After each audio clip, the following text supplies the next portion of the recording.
পাগল হয়ে আছি তোরই কারণ, সাথে করে এনেছি নে এই মন।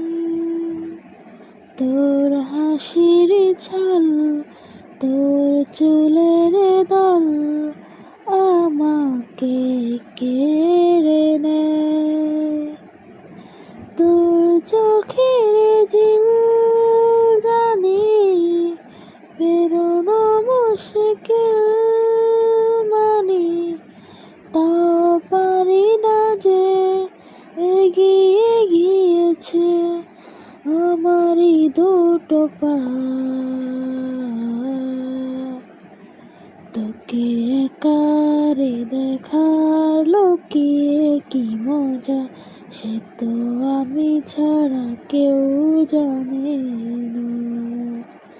তোকে চাওয়ার পাওয়ার নয় রে সোজা, সে তো আমি ছাড়া কেউ জানে না।